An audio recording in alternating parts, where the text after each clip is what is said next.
कहानी की शुरुआत होती है साल 1941 में, जहां फ्रांस की एक जेल में जेम्स मैकेलन नाम के आदमी को दुश्मनों को हथियार बेचने और शहर का माहौल खराब करने के जुर्म में गिरफ्तार कर लिया गया था। एक रात कुछ सिपाही उसे घसीट कर मौत की सजा देने के लिए लाए। अपनी मौत को करीब देखकर मैकेलन जोर जोर से कहने लगा कि मेरी आने वाली नस्लें मेरे इस अधूरे काम को बरकरार रखेंगी। तभी एक जल्लाद ने आग में उबल रहे एक मास्क को उसके चेहरे पर पहना दिया। इसके बाद कहानी 360 साल आगे आई, जहाँ एक आदमी जिसका नाम जेम्स मैकेलन है, नेटो की बिल्डिंग के अंदर खड़ा होकर अपनी कंपनी के बनाए हुए नए हथियार दिखा रहा था। उसकी कंपनी का नाम मार्स इंडस्ट्रीज है, जिस पर सारा पैसा नेटो ने ही लगाया है। ये आधुनिक हथियार नैनो टेक्नोलॉजी से बनाए गए थे और इनका नाम है नैनोमाइट्स। जेम्स ने बताया कि ये नैनोमाइट्स किसी भी चीज को खत्म कर सकते हैं, फिर चाहे वो कितनी ही ठोस चीज से क्यों न बनी हो, और अगर हम चाहें तो इनके इस्तेमाल से पूरे के पूरे शहर को तबाह कर सकते हैं। लेकिन ये किसी न्यूक्लियर बम की तरह नहीं है, ना तो ये किसी तरह की रेडिएशन छोड़ते हैं और इन्हें कंट्रोल करना बहुत आसान है। जब कहोगे रुक जाओ रुक जाएंगे। फिर जेम्स ने बताया कि नैनो टेक्नोलॉजी को किर्गिस्तान की फैक्ट्री से यहाँ भेजा जाएगा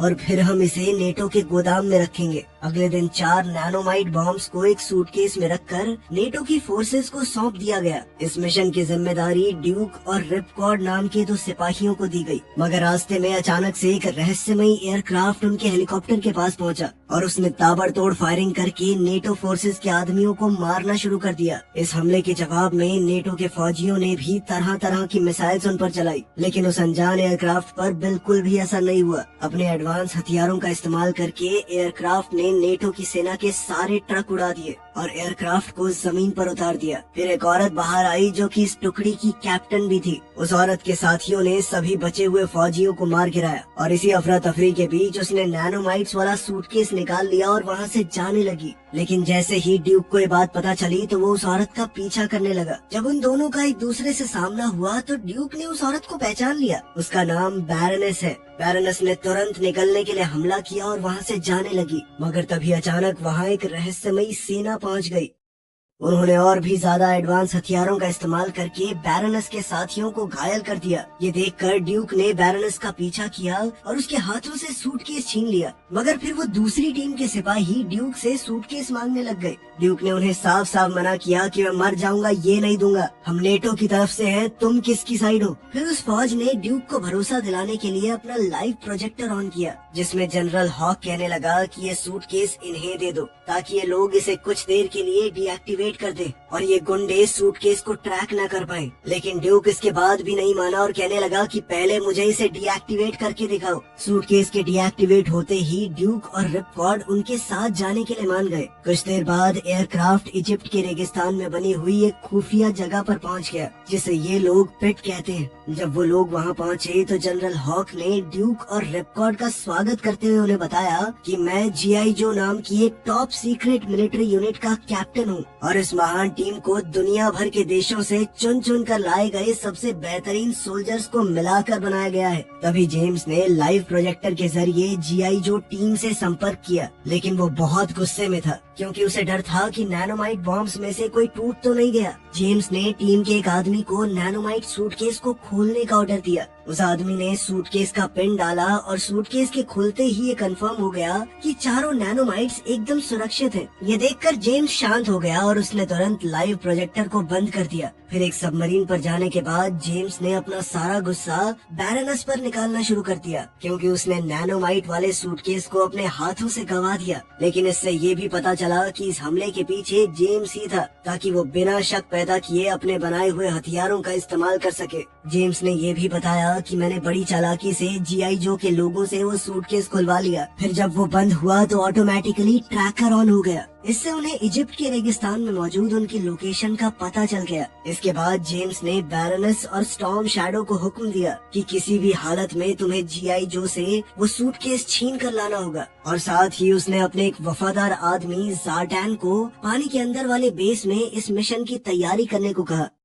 हेडक्वार्टर्स पहुंचने पर हमने डॉक्टर नाम के एक साइंटिस्ट को देखा। इस सब के पीछे का दिमाग डॉक्टर ही था। अपने एक्सपेरिमेंट्स के दम पर डॉक्टर ने लिक्विड नैनोमाइट्स की मदद से एक स्पेशल फोर्स को तैयार किया था। अपने शरीर में नैनोमाइट्स होने की वजह से इन फौजियों को न तो डर महसूस होता था और न ही दर्द। इस नई और खतरनाक फोर्स को डॉक्टर ने कोबरा ट्रूप्स का नाम दिया। इसके साथ ही डॉक्टर ने बताया कि इन सब को हम अपने हिसाब से कंट्रोल कर सकते हैं, ये कभी हमें दगा नहीं देंगे। कोबरा फोर्स की काबिलियत से खुश होकर जेम्स ने डॉक्टर से कहा कि सेना को बैरनस और स्टॉर्म शैडो की मदद करने के लिए भेजा जाए, जो कि जीआई जो हेडक्वार्टर से नैनोमाइट वाला वो सूटकेस छीनने की तैयारी कर रहे थे। अब जेम्स ने इस बात का खुलासा किया कि दुनिया पर कब्जा करने वाले अपने सपने को पूरा करने के लिए मैंने 3 नैनोमाइट मिसाइल्स को तैयार किया है, ताकि इनके इस्तेमाल से मैं रशिया, चाइना और यूएसए पर हमला कर सकूं। एक बार इनकी राजधानी गिरा दी तो फिर कोई नहीं बीच में आएगा। इसी बीच पिट में ड्यूक ने जनरल हॉक से कहा कि मैं भी इस टीम में शामिल होना चाहता हूँ। साथ ही उसने ये भी बताया कि मैं बैरनस को बहुत अच्छे से जानता हूँ, जो कि उस एयरक्राफ्ट की कैप्टन थी जिसने उनके ऊपर हमला किया था। इधर बैरनस अपने घर लौटने के बाद अपने पति डैनियल से मिली। डैनियल ने कहा कि मैं बहुत परेशान हो रहा था, तुम्हारी कोई खोज खबर नहीं थी मुझे। इस पर बैरनस ने उसे शांत करते हुए कहा कि इतनी चिंता मत किया करो। फिर जब डैनियल कमरे से बाहर गया तो स्टॉर्म शैडो अचानक से वहाँ पहुँच गया और बैरनस को चेतावनी देने लगा कि ध्यान मत भटकाओ, हमें आज ही इस मिशन को पूरा करना होगा। स्टॉर्म के जाने के बाद बैरनस ने एक अंगूठी का डब्बा खोला, जिससे उसकी 4 साल पुरानी यादें ताज़ा होने लगी। बैरनस को वो वक्त याद आया जब ड्यूक ने उसे एक पार्टी में प्रपोज किया था। वो एक दूसरे से प्यार करते थे। बैरनस का छोटा भाई रेक्स, जो कि मिलिट्री साइंटिस्ट था, पास ही खड़ा ये सब देख रहा था। बैरनस ने कहा कि मैं तुम्हारी अंगूठी तो ले लेती हूँ, लेकिन एक शर्त है कि तुम हमेशा मेरे छोटे भाई रेक्स का ध्यान रखोगे, उसे कुछ भी होना नहीं चाहिए। इसके कुछ समय बाद ही ड्यूक और रेक्स को एक खास मिशन पर भेज दिया गया। तब जाते हुए ड्यूक ने बैरनस से वादा किया कि वो रेक्स का ध्यान रखेगा और उसे सही सलामत घर वापस लेकर आएगा। खैर, यादों का ये सिलसिला टूटा और उधर पिट में हैवी ड्यूटी ने ड्यूक और रिपकॉर्ड को जीआई जो के खतरनाक हथियारों का इस्तेमाल करने की ट्रेनिंग दी। टीम में शामिल होने से पहले उन दोनों को ये दिखाना होगा कि वो इस लायक हैं भी या नहीं। कुछ दिन बाद जनरल ने रिजल्ट्स का ऐलान किया। ड्यूक और रिपकॉर्ड को जीआई जो टीम में शामिल होने के लिए मंजूरी मिल गई थी। ठीक उसी रात जब पूरा पिट एकदम शांत था और टीम के ज्यादातर लोग आराम कर रहे थे, तभी अचानक से नुकीले मुंह वाला एक एयरक्राफ्ट पिट की दीवार को तोड़कर सीधा अंदर घुस गया। फिर स्टॉर्म शैडो, ज़ार्टैन और कोबरा फोर्स के कुछ फौजी बाहर निकले। जीआई जो के एक सैनिक को निशाना बनाने के बाद ज़ार्टैन ने उसके कपड़े पहन लिए और सीधा जनरल हॉक के कमरे की तरफ बढ़ गया ताकि अचानक से हमला कर सके। ठीक उसी वक्त बैरनस और स्टॉर्म शैडो ने भी तिजोरी खोलकर नैनोमाइट वाला वो सूटकेस बाहर निकाल लिया, लेकिन घायल होने के बावजूद भी जनरल हॉक ने जैसे तैसे इमरजेंसी अलार्म को एक्टिवेट कर दिया और अलार्म सुनते ही पूरी टीम हरकत में आ गई। उन्होंने घुसपैठियों को रोकने के लिए सबसे पहले तो उनके एयरक्राफ्ट को तबाह किया। एयरक्राफ्ट को तबाह हुआ देखकर बैरनस के कुछ आदमी लड़ते हुए पिट के कंट्रोल रूम में घुस गए और पिट की छत को खोल दिया ताकि बाकी लोगों को भागने में मदद मिल सके।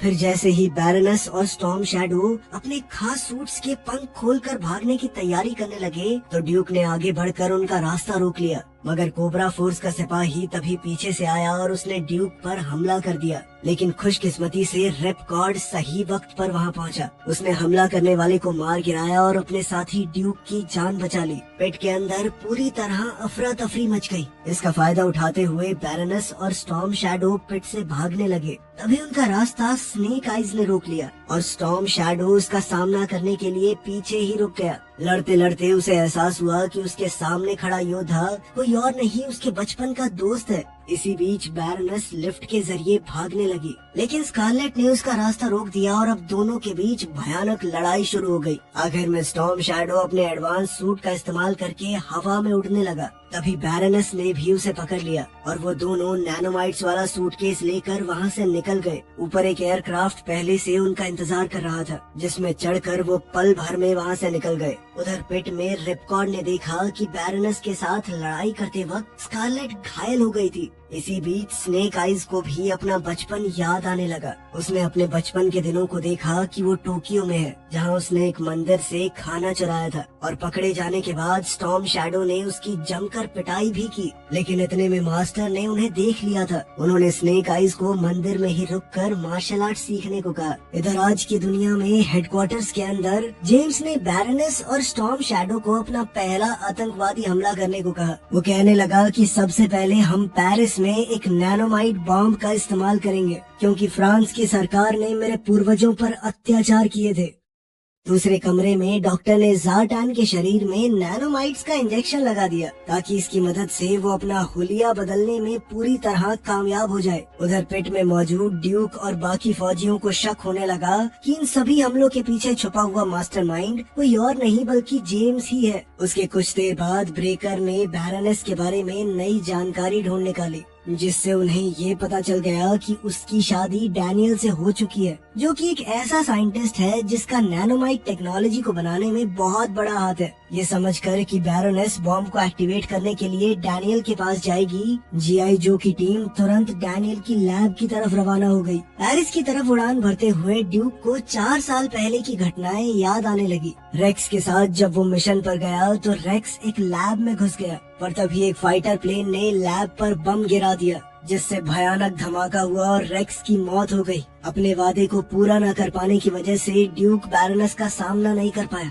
और तब से लेकर आज तक दोनों के बीच की दूरियां बढ़ती चली गई। पेरिस पहुंचने के बाद बैरोनेस और स्टॉर्म शैडो डैनियल की लैब में जबरदस्ती घुस गए और उसे सूटकेस के अंदर मौजूद सभी नैनोमाइट बॉम्ब्स को एक्टिवेट करने पर मजबूर करने लगे। बम एक्टिवेट होते ही स्टॉर्म शैडो ने डैनियल को मार दिया। ठीक उसी वक्त जब जीआई जो की टीम एक वैन में सवार होकर लैब की तरफ जा रही थी, तभी रास्ते में उनकी नजर बैरोनेस और स्टॉर्म शैडो पर पड़ गई और वो तुरंत उनका पीछा करने लगे। फिर जब बैरोनेस नैनोमाइट से धमाका करने के लिए आईफिल टावर की तरफ बढ़ रही थी, तो उसने स्कारलेट को अपना पीछा करते हुए देखा। बैरोनेस ने उस पर गोली चला दी, जिससे स्कारलेट बाइक से दूर जा गिरी, लेकिन रिपकॉर्ड ने सही वक्त पर पहुंचकर स्कारलेट को बचा लिया। फिर ड्यूक और रिपकॉर्ड ने बैरोनेस की गाड़ी का पीछा करना जारी रखा, जबकि उन पर लगातार मिसाइलों से हमले हो रहे थे। इसी बीच स्नेक आइज गाड़ी के नीचे फिसलकर घुसने में कामयाब हो गया। उसने गाड़ी के चारों टायर्स पर गोलियां चलाई, लेकिन गाड़ी को रोक नहीं पाया और ना चाहते हुए भी उसे पीछे हटना पड़ा। तभी अचानक तेजी से आती हुई एक ट्रेन बैरोनेस की गाड़ी से टकरा गई और गाड़ी में जबरदस्त धमाका हो गया। लेकिन इतने बड़े धमाके के बाद भी बैरोनेस और स्टॉर्म शैडो बच गए। फुर्ती से काम करते हुए उन्होंने नैनोमाइट बॉम्ब्स को रॉकेट लॉन्चर पर लगा दिया और फिर आईफिल टावर के पास वाली इमारत की तरफ बढ़ने लगे। तभी ड्यूक ने बैरोनेस को लिफ्ट में जाते हुए देख लिया। ड्यूक उसे रोकने के लिए दौड़ पड़ा, जबकि रिपकॉर्ड भी स्टॉर्म शैडो को रोकने की पूरी कोशिश कर रहा था। लेकिन बदकिस्मती से स्टॉर्म शैडो ने नैनोमाइट मिसाइल को आईफिल टावर की तरफ दाग दिया और फिर कुछ ही सेकंडों के अंदर नैनोमाइट ने आईफिल टावर को खाना शुरू कर दिया। काम पूरा होने के बाद जब बैरोनेस एयरक्राफ्ट पर चढ़ने की तैयारी कर रही थी, तभी ड्यूक भी वहां पहुंच गया। ड्यूक ने पूरी जान लगा दी ताकि वो नैनोमाइट्स को एक्टिवेट करने वाले रिमोट कंट्रोल को छीन सके और आखिरकार वो बैरोनेस तक पहुंचने में कामयाब भी हो गया। ड्यूक जबरदस्ती प्लेन में घुस गया। फिर उसने रिमोट के जरिए आईफिल टावर को तोड़ रहे नैनोमाइट्स को डीएक्टिवेट कर दिया, लेकिन तब तक नुकसान हो चुका था और देखते ही देखते आईफिल टावर मिट्टी में मिल गया। तभी इस भगदड़ के बीच ब्रेकर को कोबरा फोर्स के एक फौजी की लाश मिली। ब्रेकर तुरंत उसके दिमाग की सारी मेमोरीज को निकालने की कोशिश में लग गया, मगर चालाक डॉक्टर ने दूर से ही लाश के अंदर मौजूद नैनोमाइट्स को एक्टिवेट कर दिया और नैनोमाइट्स ने लाश को पूरी तरह राख में बदल दिया। लेकिन इतने समय में भी ब्रेकर मेमोरी के कुछ हिस्सों को उसके दिमाग से निकाल चुका था। इसके कुछ देर बाद फ्रेंच मिलिट्री वहां पर पहुंच गई। उन्होंने ब्रेकर, स्कारलेट और हेवी ड्यूटी को गिरफ्तार कर लिया। हालांकि स्नेक आइज गिरफ्तारी से बच निकला। पकड़े गए जीआई जो टीम के मेंबर्स को बंदी बनाकर रखा गया। कुछ देर बाद जनरल हॉक उनसे मिलने आया और बताया कि फ्रेंच सरकार को मैंने मना लिया है तुम्हें छोड़ने के लिए। उधर एयरक्राफ्ट के अंदर ड्यूक भी बैरोनेस की गिरफ्त में कैद था। सबसे पहले ड्यूक ने 4 साल पहले हुई घटना के लिए बैरोनेस से माफी मांगी और बैरोनेस को बताया कि रेक्स की मौत के बाद वो उसकी जिंदगी से क्यों गायब हो गया था। वो चाहकर भी कभी उसका सामना नहीं कर पाया। इसी बीच स्टॉर्म शैडो को अपनी बचपन की यादें आने लगी। उसे अपने बचपन की एक लड़ाई याद आई जिसमें स्नेक आइज ने उसे हरा दिया था। साथ ही मास्टर ने भी स्नेक आइज को एक बेहतर योद्धा कहकर उसकी तारीफ की। इससे गुस्से में आकर स्टॉर्म शैडो ने शाओलिन मंदिर छोड़ दिया और अगले दिन जब स्टॉर्म शैडो मास्टर को धोखे से मारकर वहाँ से भाग रहा था तब स्नेक आइज ने उसे देख लिया था। दूसरी तरफ जीआई जो एयरक्राफ्ट के हवाई अड्डे पर ब्रेकर ने लाश से मिली हुई जानकारी अपनी टीम को दी, जिससे उन्हें जेम्स के हेडक्वार्टर की लोकेशन का पता चल गया।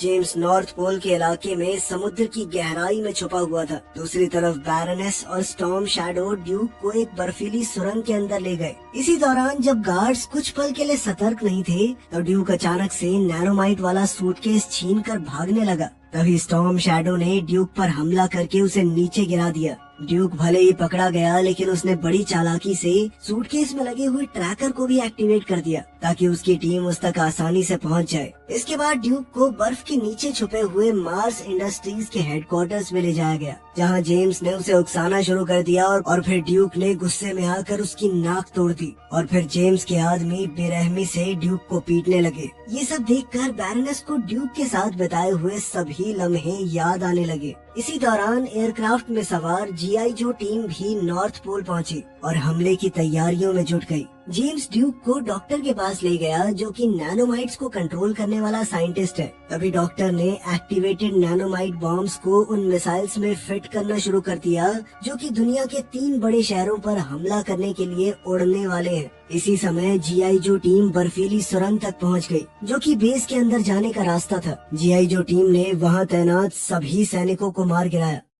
उसी वक्त डॉक्टर ने भी ड्यूक के शरीर में नैनोमाइट्स डालने की पूरी तैयारी कर ली। फिर जब डॉक्टर ने अपना मास्क हटाया तो उसकी असली पहचान सामने आई। वो कोई और नहीं बल्कि रेक्स था, बैरनेस का छोटा भाई, जिसे ड्यूक आज तक मरा हुआ समझ रहा था। रेक्स ने बताया कि उस दिन लैब के अंदर मेरी मुलाकात डॉक्टर माइंड बेंडर से हुई, जो नैनोमाइट्स की खोज करने वाला पहला साइंटिस्ट था। धमाके से ठीक पहले हम दोनों भाग निकले और जिंदा रहने में कामयाब हो गए। तभी से मैं इस नैनोमाइट टेक्नोलॉजी को सुधारने की कोशिश कर रहा हूँ और दिन रात इसी मिशन को पूरा करने में लगा रहता हूँ। फिर तैयारी पूरी होते ही जेम्स ने तीनों मिसाइल्स को लॉन्च कर दिया, मगर पास ही में मौजूद स्नेक आइज ने हवा में उड़ती हुई मिसाइल्स को देख लिया और उनमें से एक को तो उड़ने के कुछ देर बाद ही तबाह कर दिया। ये देखकर स्टॉर्म शैडो समझ गया कि जीआई जो टीम को मार्स इंडस्ट्रीज के सीक्रेट बेस के बारे में पता चल चुका है। उसने अचानक से होने वाले हमले के लिए कोबरा फोर्स को तैनात कर दिया। इसी बीच बैरोनेस और भी ज्यादा परेशान होने लगी क्योंकि ड्यूक के साथ बताए हुए लम्हे उसका पीछा ही नहीं छोड़ रहे थे। इसी वजह से उसके दिमाग में उलझने पैदा होने लगी। तभी वॉशिंगटन में यूएसए के प्रेसिडेंट को सुरक्षित बंकर में ले जाया गया क्योंकि प्रेसिडेंट की टीम को खबर मिल गई थी कि एक मिसाइल राजधानी की तरफ बढ़ रही है। इसी बीच रिपकॉर्ड ने एक एयरक्राफ्ट में उड़ान भरी ताकि मिसाइल्स को रोका जा सके। बाकी की जीआई जो टीम जेम्स के छुपे हुए हेडक्वार्टर्स के अंदर तक पहुंच गई। अपनी यादों से परेशान होकर बैरोनेस डॉक्टर की लैब में घुस गई और अचानक डॉक्टर पर हमला करके ड्यूक को बचा लिया। इसके बाद जब ड्यूक ने बैरोनेस की गर्दन की तरफ देखा तो वो समझ गया कि ये निशान किस चीज का है। बैरोनेस पहले ही नैनोमाइट्स का शिकार बन चुकी है। घायल डॉक्टर ने रिमोट कंट्रोल का इस्तेमाल करके बैरोनेस को बेहोश कर दिया और ड्यूक को धमकी देने लगा कि अगर कोई भी होशियारी दिखाई तो बैरोनेस को जान से मार दूंगा। फिर डॉक्टर ने ड्यूक को बताया कि 4 साल पहले जब तू चला गया था उस वक्त मैंने अपनी बहन को टूटा हुआ और अकेला देखा। तब मैंने चुपके से बैरोनेस के शरीर में नैनोमाइट्स से भरे इंजेक्शन लगा दिए ताकि मैं उसे कंट्रोल कर सकूं। वो हमेशा मेरे लिए वफादार रहे।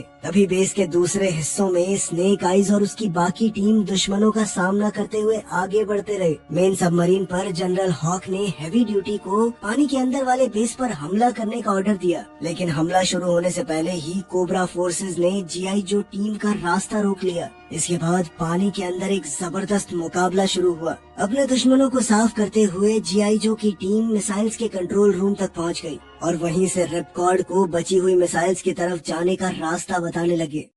व्हाइट हाउस में यूनाइटेड स्टेट्स के प्रेसिडेंट को मार्स इंडस्ट्रीज के बनाए हुए बंकर में पूरी सुरक्षा के साथ ले जाया गया। इस वक्त कोबरा फोर्स ने जीआई जो सबमरीन पर हमला बोल दिया। इसके जवाब में जनरल हॉक ने भी हैवी ड्यूटी से कहा कि जल्द से जल्द बेस के कमजोर इलाकों को अपना शिकार बनाओ। तभी बेस के अंदर जेम्स को ड्यूक ने घेर लिया। बौखलाए हुए जेम्स ने ड्यूक को जिंदा जलाने की कोशिश की, लेकिन ड्यूक ने जीआई जो के हथियार का इस्तेमाल करके जेम्स पर पलटवार कर दिया। जिससे आग उल्टा जेम्स की तरफ मुड़ गई। जेम्स का चेहरा बुरी तरह जलने लगा और इसी अफरा तफरी के बीच डॉक्टर नीचे गिर गया और रिमोट कंट्रोल आ गया ड्यूक के हाथ में, जिसके बाद ड्यूक बैरोनेस को दोबारा होश में ले आया। जैसे ही बैरोनेस होश में आ गई तो मौका देखकर डॉक्टर घायल जेम्स के साथ जल्दी से भाग निकला। ऊपर आसमान में रिपकॉर्ड ने एक मिसाइल को उसके टारगेट तक पहुंचने से पहले ही खाक कर दिया। इसके बाद बिना रुके अपना एयरक्राफ्ट दूसरी मिसाइल की तरफ मोड़ लिया, जो कि वाशिंगटन की तरफ तेजी से बढ़ रही थी।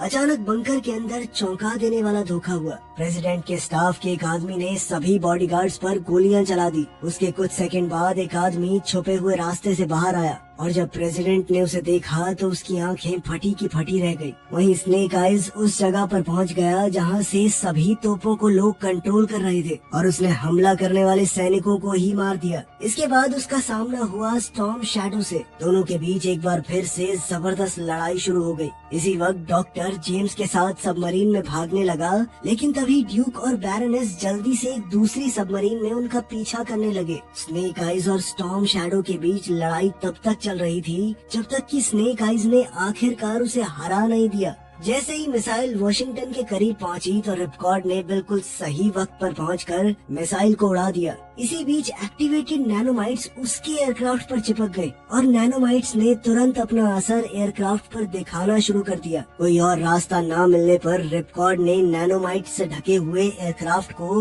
अंतरिक्ष की तरफ उड़ा दिया और धमाका होने से पहले एयरक्राफ्ट से इजेक्ट कर दिया। नॉर्थ पोल में डॉक्टर, जो अब पूरी तरह अपने आपे से बाहर हो चुका था, उसने अपने आदमियों को बेस और लैब को तबाह करने का हुक्म दिया। इस वजह से पानी में मौजूद सीक्रेट बेस में धमाके होने लग गए। अब बेस को तबाह होता देखकर स्कारलेट ब्रेकर और स्नेक आइज लिफ्ट की तरफ दौड़ने लगे और बिल्कुल सही वक्त पर बेस के ऊपर आ गए। वहीं सबमरीन के अंदर डॉक्टर जेम्स के जले हुए शरीर में नैनोमाइट्स के इंजेक्शन लगाने लगा और अब जेम्स का सर लोहे में बदल गया। साथ ही उसे एक नया नाम मिल गया, डेस्ट्रो। डॉक्टर ने खुद को भी नैनोमाइट्स का इंजेक्शन लगाया और खुद कोबराज का कमांडर बन गया। कुछ ही देर में जीआई जो टीम ने सबमरीन को घेर कर दोनों को पकड़ लिया। आखिरकार उन्हें एक हाई सिक्योरिटी जेल में डाल दिया गया। बाद में साइंटिस्टों ने ड्यूक को बताया कि बैरोनेस के शरीर से नैनोमाइट निकालने में बहुत समय लगेगा। इस पर ड्यूक ने बैरोनेस से वादा किया कि तुम्हें बचाने के लिए जो कुछ हो सकेगा मैं सब करूँगा। चलो, विलन गए जेल में, अपने हीरो को हीरोइन मिल गई। हो गई हैप्पी एंडिंग। मिलते हैं अगली वीडियो में। वीडियो पसंद आई तो लाइक कर देना, चैनल को सब्सक्राइब कर लेना। मिलते हैं अगली वीडियो में।